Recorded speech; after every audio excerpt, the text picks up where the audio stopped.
Very cool, very cool. So we have our final speaker tonight, Brad, who's the host, and I'm very grateful for Brad for putting this evening together and for creating a space for us to share our story and to inspire each other. Brad and I met virtually, and he was hosting a virtual event that I produced them, and we connected. I think I was a speaker on your event. I don't know. I can't remember all the connections. But when he moved to Chicago, we finally got to meet in person, and we've been helping each other and supporting each other ever since. So he's going to share his story about how he went from buying his confidence with buying his confidence with a paycheck to now inspiring others to face their own fears and to change themselves with the power they have in their lives. So, Brad Finkeldei. Thank you.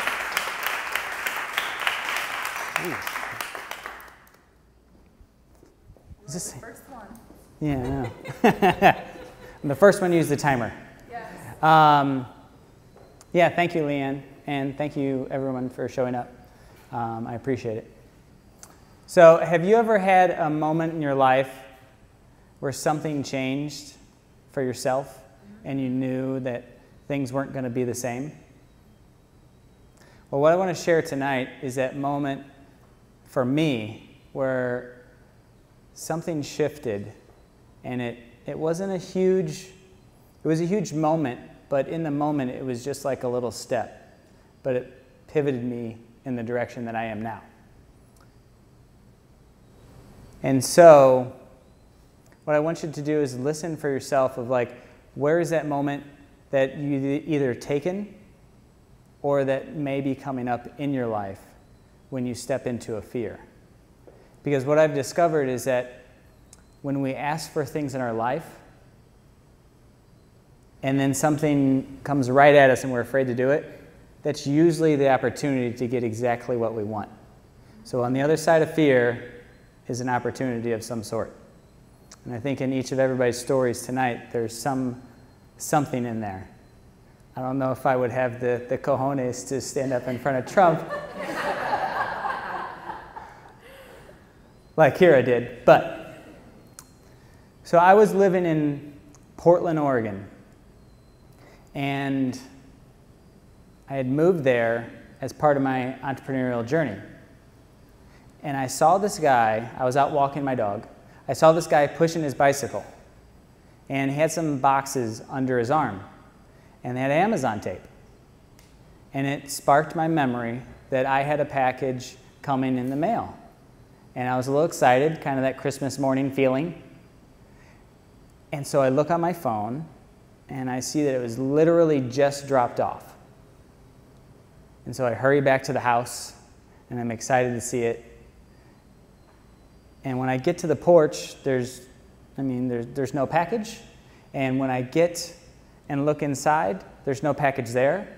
And what was inside was something very important to me. In fact, it was a tiny little rubber chicken. And I'll get into that throughout my story and share more of that. And I realized in that moment that the guy that I had just passed was the guy that had stolen it. And so my heart started racing, and it started pumping, and I had to go chase this guy down. But why would anybody chase anybody down for something as stupid and ridiculous as a 1-inch rubber chicken? Like, why in the world would you do that? So to give you some context and to back the story up, 3 years before that, I was in a corporate job making really good money, but I had come to, I don't want to use the word hate, because I did like what I was doing, but I felt called to do something different, and I wanted to make a difference in the world, and I wanted to travel more, and I definitely didn't want to sit behind the computer for another 20 years, 30 years, or whatever that meant. And so I decided that I needed to take a risk, and I had seen this documentary called The Happy Movie, and it gets into the science of happiness. And in that moment, I realized I needed to reach out to a life coach and get some help. And so I did. And at that point in time, I had bought this I was living in Austin, Texas, and I had bought this big house and had this BMW, and I had all the things and stuff you're supposed to. But I definitely wasn't happy, and I definitely didn't like myself. And after this conversation with the life coach, she looked me in the eyes and she said, "You're not confident. You're buying all of your confidence with a big paycheck and you're trying to impress people." And it was like another like gut punch moment. I think there's a theme going on tonight. And so I knew what I needed to work on, and I had always wanted to leave and do something on my own. And so I said to the universe, said to God, like, I'm going out and I'm going to do my own thing. And I said, 3 months later, I'm going to do this. And I drew a line in the sand and I made a commitment. And there's something funny when you make a commitment and you say you're going to do it, things start showing up in your life. Usually things that you might be afraid of to step into, but those are your opportunities. And so I started stepping into those, and about 2 weeks later, I got laid off. And it was like a perfect opportunity. You know, that's actually the best way to do it, because they give you money to leave, and they will give you a package. Otherwise, you're left with nothing. So if you can work your way into getting fired, that's my big advice for you. So that started me and catalyzed me into going out and really going for what I wanted. And what I'm going to share now are some of the most impactful stories that I had during that journey, where I learned about committing to something, where I learned about being courageous, being able to tell people I was wrong and ask for their forgiveness, and then stepping into what does natural confidence look like. Because the person you're looking at today wouldn't even be thinking about doing something like this. This was nowhere on the radar. And so I started my entrepreneurial journey, and at that time I was doing photography, and I was in commitment mode, and everything lined up, and I got my first international gig. And I went to Guatemala, and I shot a yoga forest, and I flew my drone over the yoga forest, and it was an incredible journey, and I built their website, and it was a great first gig, and I'm very grateful for it. And I went back to Austin, Texas at the time, and then I went home to St. Louis, where I'm from. And it was Christmas time. And during that time, I realized that it'd been about 20 years since my dad passed away. And my mom's house had fallen apart. And no one had really taken care of it. We had done what we could, but people just didn't have the resources, as my brothers didn't. And so I decided again to step into commitment, and I said, screw it. I wasn't that happy in Austin. I'm moving back in with my mom, and I'm going to give her a really nice 70th birthday gift. So I moved in with her for about 9 months, and I completely rehabbed her basement, fixed up the upstairs, fixed up the outside, just gave her something so she wouldn't have to be embarrassed to have her grandkids or her kids over, and she could have a Christmas or birthday or whatever she wanted to do. It's none of my business, I don't care, but she wouldn't be embarrassed. And during that time, I really learned what it took to be committed to something, because it took all of this effort. It took me stepping into becoming a leader and wrangling my brothers and the neighbors and contractors and people I didn't know how to really deal with. And just inside of like, well, I don't know how to do the plumbing or electrical, and I don't want to kill myself, and I definitely want this to be done well, so I need to get someone else to do this, because I'm the type of guy that wants to do everything myself. And I definitely did a lot of the work myself from YouTube and learned, so you can do a lot yourself, but it's a lot easier with team. And so during that process, I learned about life coaching and that you can have that as a business. And so I went out and got my certification, and then the next thing you're supposed to do as a coach is you're supposed to write your first book. And so then I wrote my first book, wrote it in 100 days, and then the next step after that in the so-called plan is you're supposed to be a speaker. So I got a speaking gig down in Ecuador, and I went with 20 other speakers, and we went down there on not a mission trip, but we did bring clean water filters to 2 communities in the Amazon rainforest. If you ever get a chance to go there, do it. It's incredible. It's awesome. And then we spoke at the university down there. We all shared a message of inspiring the communities down there to do something that to leave them with inspiration. Because even though we brought clean water filters, they couldn't get those down there. And it was something very important to them. But one of the men that was with us, Leanne, can you grab my chicken? One of the men that was with us was a shaman. And his totem animal was a chicken. And so he carried around, you can throw him up here. Yeah, you can throw him up here. He's not going to die. He's a rubber chicken. So this is Charlie. And he carried around a rubber chicken just like this. And he empowered people to step into their fears and to quit being chickens and do what they really want in their life. And then he would hand them a little tiny rubber chicken to remind them and have in their life something that was a token, like when they see it, okay, maybe now it's time for me to step up and to face this fear so I can see the opportunity on the other side. And so he left that with me, and I felt really like, okay, cool, like, you know, I have something, and I was touched by it. And then, you know, the rest of the trip happened. And I want to share a very short story inside of commitment and finishing something all the way. And how at the darkest times when you're about to finish something, you want to quit. So we had gone to the Andes Mountains, and we had gone to deliver clean water filters to them.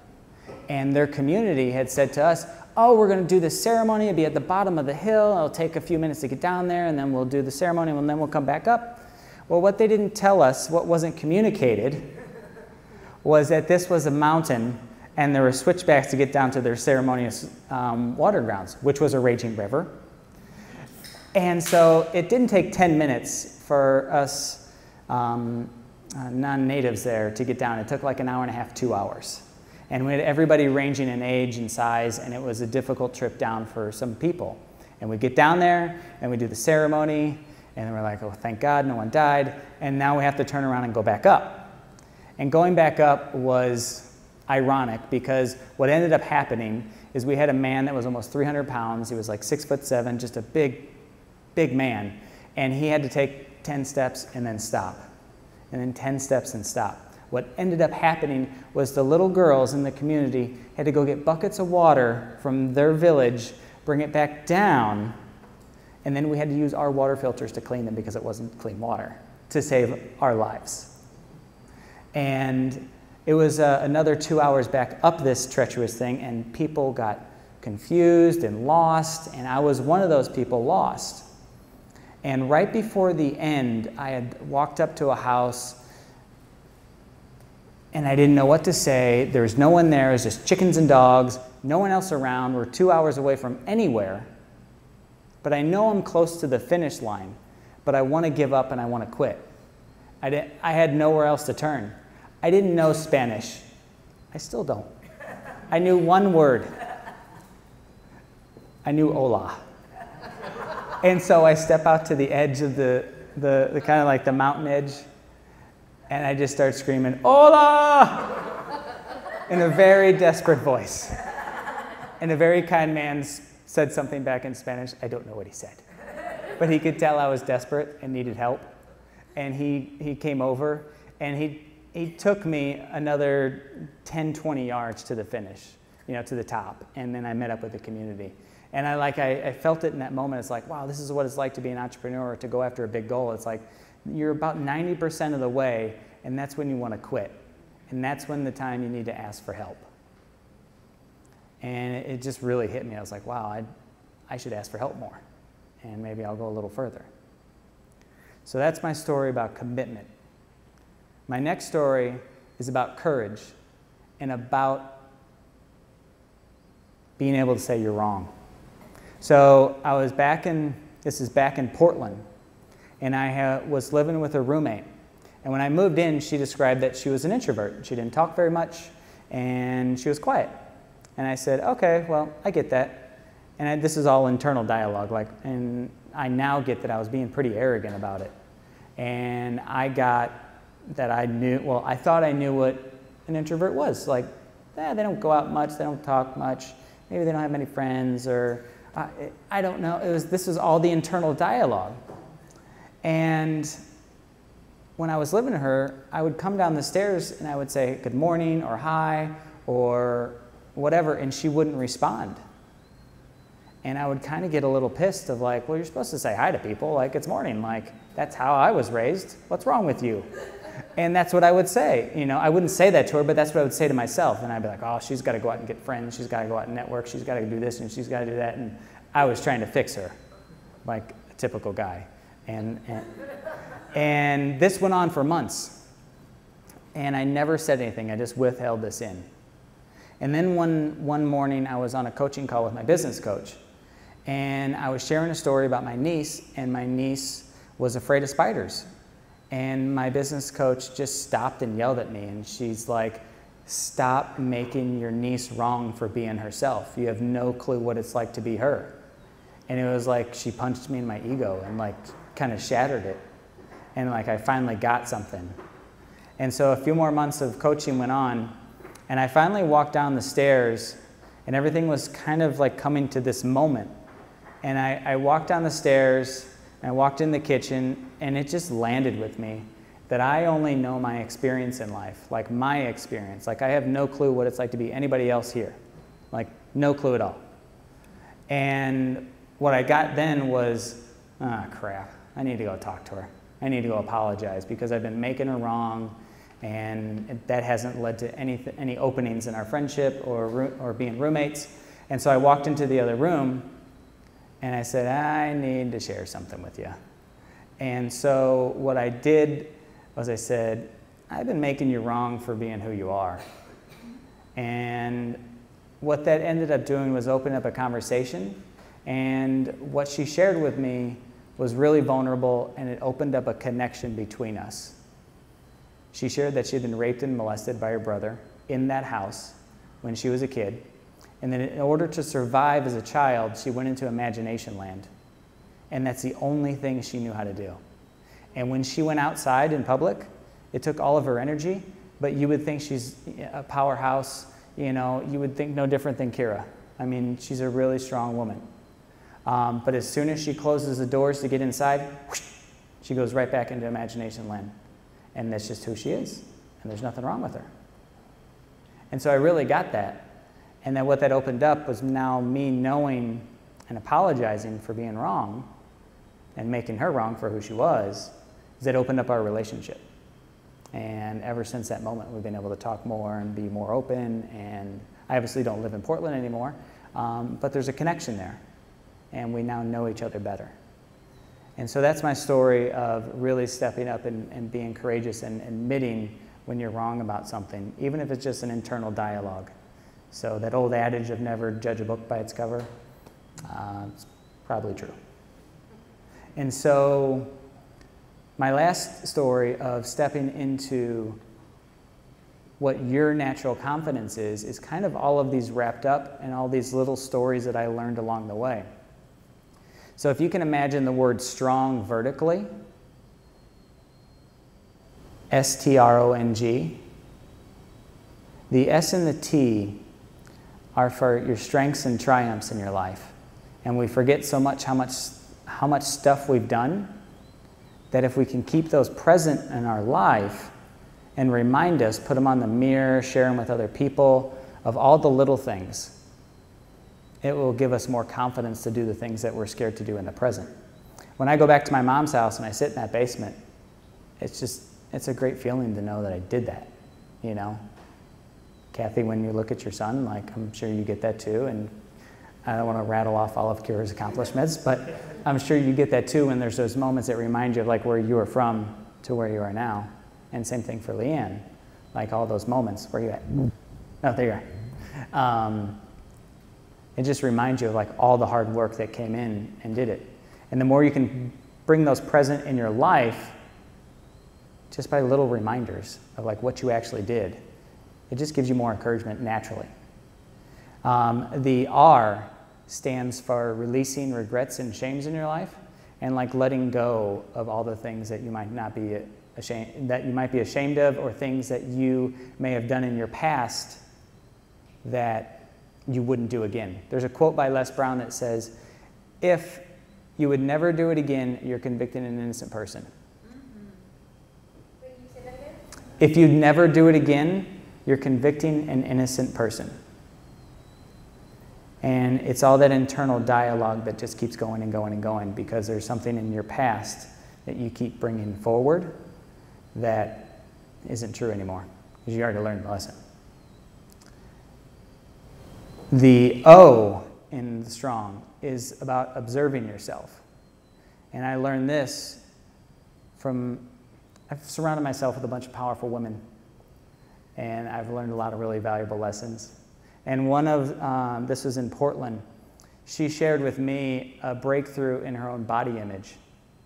And I had beaten myself up for being, I was a husky kid, and had love handles, and was fat, and like, I just really, that internal dialogue in my head continued, and I was ashamed of who I was. I always compared myself to a good buddy of mine who was just one of those skinny, naturally fit guys that he didn't have to do anything and he looked good.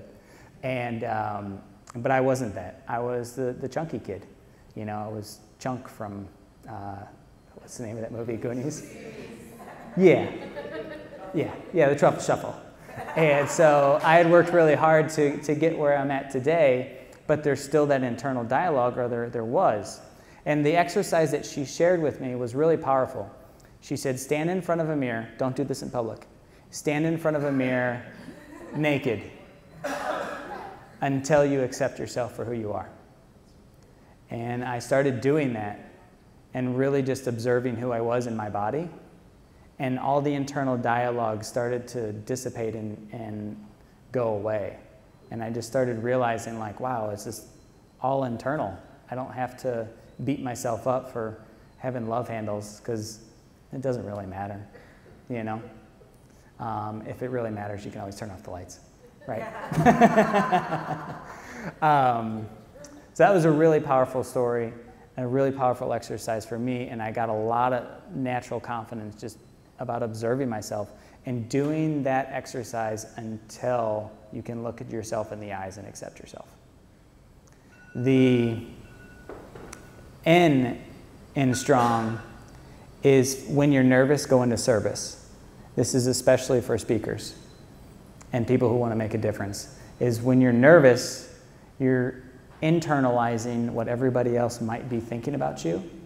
And if you can project yourself and make about what you're talking about them and the difference you're going to make, or whatever you're up to, is to focus on the other person, all of that starts to dissipate, and all your energy just goes on making a difference for you and you and you and you and whoever it is, and you don't have to worry about yourself. You know, make sure your fly's up, but that's about it. And the G in this is all about going to be yourself. What I found for myself is when I just be myself, that's when people admire me the most, that's when people give me the most recognition, and they admire the things that I don't really see that much, but they do, and they notice something in it. And if you look at Lady Gaga or any of the big superstars, it's because they're weird, unique, quirky qualities that they embrace the hell out of. And whatever that is for you, my request is you embrace that. And so all of these stories have led up to basically a moment after I moved here to Chicago, discovering who I am. And I moved up to Chicago on faith. My dog was dying of cancer, and I didn't know where to go, and I just got down on my knees, and my entrepreneurial journey wasn't going the way that I thought it was going to go. And I kept hearing the words Chicago, and I'm like, no, it's cold. I'm supposed to be on the beach. Miami. Yeah, Miami. And I asked again, and I heard Chicago, and I'm like, okay, I'll go to Chicago. So I moved to Chicago, and this was this year. And I'm out running at about 6:30 in the morning, and I'm asking myself the question, who am I? And something just came through me, and I said out loud, I'm a speaker. And then the weirdest thing happened after that. I burst into tears. I was like, why am I crying? I just asked myself a question, who am I? And what I got in that moment is I was withholding my whole life that I had a message that I wanted to get out and I wanted to share. And that it finally started to come out. And ever since that moment, I've been on the path to become a speaker. And I fly out tomorrow for my first paid gig in Las Vegas.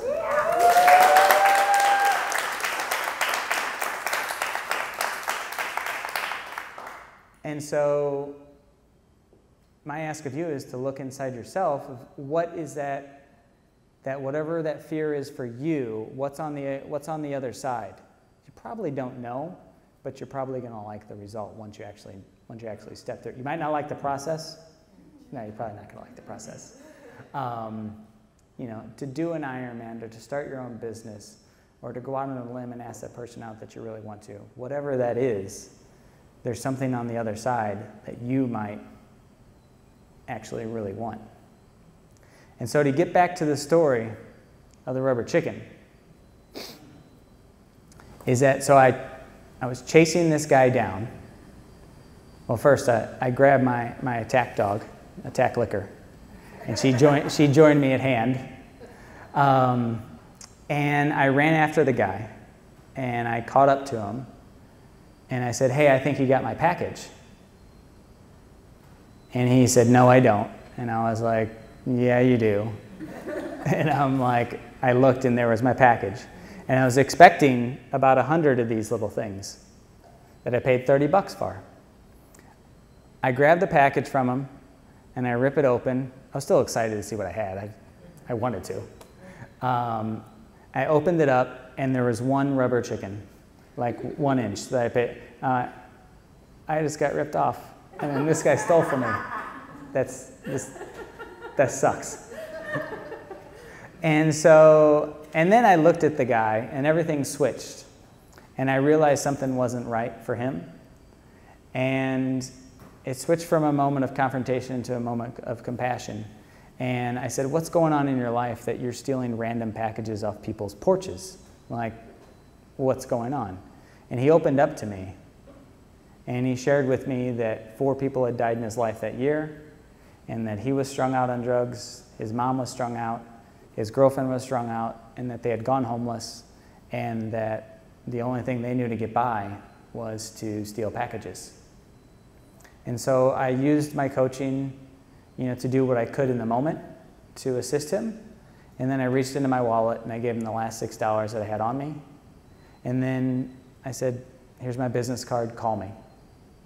And it was in that moment that I got my own confidence back and realized that I could make a difference when I shut up and I listen for other people and what's going on for them. And so now I'm on a mission to give away 10,000 tiny rubber chickens and to empower and inspire other people to share their stories, because whatever story it is you have, there's someone else that has gone through probably something similar, and they need to hear your story to encourage them. You don't have to get up on stage, but maybe it's something you share with a family member or a friend that could make a difference for them. And so, Leanne, would you bring me my big bag of rubber chickens so I can give everybody? Not the whole. Yeah, you can bring it up. So I'm gonna give. Kira, would you help me out too? My mother taught me never to open anyone's bag. Oh. And why did she All right. Hey. So I'm gonna hand these out. Would you just hand some of these out? And then I've got some. Oh yeah, I've got some here. Yeah. So I'll get over on that side. Fred, there you go. Thank you so much. You're welcome. Boop, boop.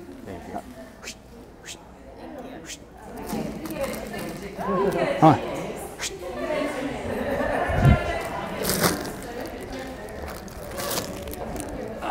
So like me, like whenever you see this, it's a reminder for you to step into your fears, whatever that means for you. Whatever moment, if it's a conversation, or if it's a new big project, or if it's a breakup, or if it's an ask out, or if it's marriage, or divorce, it doesn't matter. Whatever it is, if there's a fear there, my request is you step into it. And thank you guys for coming out. I appreciate you all for just being here. It's inspiring me. Thank you.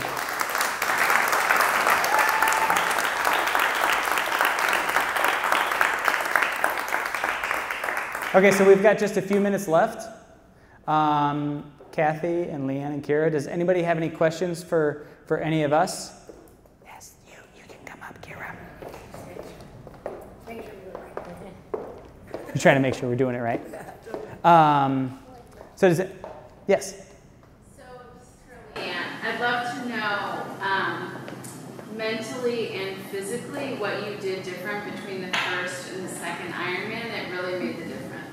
It's a great question. So physically, I rode a lot more miles. Since I missed the bike cutoffs, I knew the bike was an issue for me, and I rode a lot more hills. So it's a very hilly course. And so, I mean, I cried a lot this summer. I really pushed myself to do more miles. The physical part I thought was easy. The first time what went wrong for me was nutrition. So I also focused on nutrition. I have a nervous stomach on race morning. And so usually I can kind of get over in a shorter race. And what I learned was just trying to figure out what I could eat. I tried like donuts, I tried different sandwiches, peanut butter, try whatever. I came to sausage McMuffin with egg. It just works for me. The mental thing was the biggest thing for me. I'm a very positive person. I'm a very much about visualization. And so I kept visualizing the perfect race. I kept visualizing the finish line. I kept visualizing the bike finish. What I didn't visualize was what could go wrong. And I didn't do that because I kept thinking, well, I don't want to have a file. I don't want to know the bike cutoff. I kept saying that. I don't want to know the bike cutoff because I'm not going to need to know it. And the truth is, you need to know that because you need to have a file for what could go wrong. And so this time I would, before every race, okay, what happens if my goggles get kicked off in the swim? I'll do this. What happens if I can't eat? I'll do this. What happens if I get a flat tire? I'll do this. I literally went through everything that could go wrong to create a file for what I would do so that if it did go wrong, because it will, it's a 17-hour day, something was going to go wrong. So I created a file that I would know what to do so that I could just pull that out if it happened. Is that answer? Cool. Thank you. Anybody else? So for Kira, I never exercise. I have to. At that point where I have no options. And how do you? I mean, I think it's both